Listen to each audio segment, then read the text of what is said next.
Hello നമസ്കാരം. എൻ്റെ പേര് മുഹമ്മദ് ഷബീർ. അപ്പോൾ ഞാൻ ഇന്ന് വന്നത് എന്താണെന്ന് വെച്ചാൽ, മെയിനായിട്ട് കേരളത്തിലെ സ്ത്രീകൾക്ക് എന്താണ് ഒന്നും ചെയ്യാനൊരു സ്വാതന്ത്ര്യം ഇവിടെ ഇല്ല. എന്താ വെച്ചാൽ ഒരു ഞാൻ ലൈവ് ഇതൊക്കെ കാണുന്നതാണ്. ലൈവിൻ്റെ അടിയിലൊക്കെ വന്നിട്ട് എന്തൊക്കെയാണ് പറയുന്നത്. ഒരു പെണ്ണിന് ലൈവ് ചെയ്യാൻ പാടില്ല, ഒരു പെണ്ണിന് ഡ്രസ്സ് ധരിക്കാൻ പാടില്ല, എന്തൊക്കെ കമൻറ്റുകൾ, എന്തൊക്കെ വൃത്തികെട്ട സംസാരങ്ങളാണ് സംസാരിക്കുന്നത്. ഇതെന്താ പറയുക, സ്ത്രീകൾ ഇതിന് ശക്തമായി പ്രതികരിക്കണം. ഇത് വിട്ടുകൊടുക്കരുത്. ഇതെന്താ വെച്ചാൽ എന്ത് ലോകം അത്?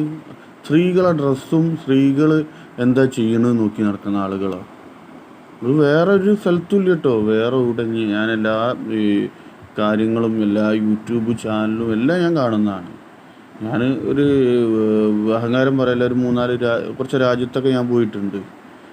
ഇത്രയും സ്ത്രീകളെ എന്താ പറയുക, ഒരു അധപ്പതിപ്പിക്കുന്നൊരു സമൂഹം കേരളത്തിലെ ഒരു ഒട്ടുമിക്ക ആളുകളെ കമൻറ്റുകളും, ഒരു പെൺകുട്ടിക്ക് ഒരു ലൈവ് ഇടാൻ വയ്യാന്ന്. ലൈവ് ഇട്ടാൽ അപ്പം അതിനിപ്പോൾ ഒരു ഡ്രസ്സിൻ്റെ അതൊക്കെ ഇപ്പോൾ ആണുങ്ങൾ ഷോർട്സ് ഇട്ട് ആണുങ്ങൾ നടക്കില്ലേ? ആണുങ്ങൾക്ക് എന്തും ചെയ്യാം. കേരളത്തിൽ ആണുങ്ങൾക്ക് എന്തും ചെയ്യാം. നമ്മളും കൂടെ സപ്പോർട്ടുണ്ട്. നിങ്ങൾ നല്ലോണം പ്രതികരിക്കണം. ഞാനതാ പറഞ്ഞത്, ഒരാളെ സ്വാതന്ത്ര്യമില്ലേ, ഒരാളെ സ്വാതന്ത്ര്യത്തിന്മേൽ കയറിയിട്ട് പെണ്ണിന് ഒന്നും ചെയ്യാനുള്ളൊരു സ്വാതന്ത്ര്യമില്ല.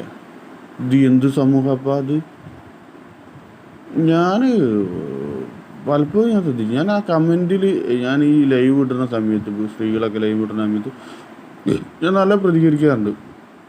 എന്താ വെച്ചാൽ അത് ഇപ്പോൾ നിങ്ങൾ ആർട്സ് ഓഫ് നിങ്ങൾക്ക് കല്യാണത്തിന് ഒരുപാട് നിങ്ങൾ നിബന്ധന കൊണ്ടുവന്ന്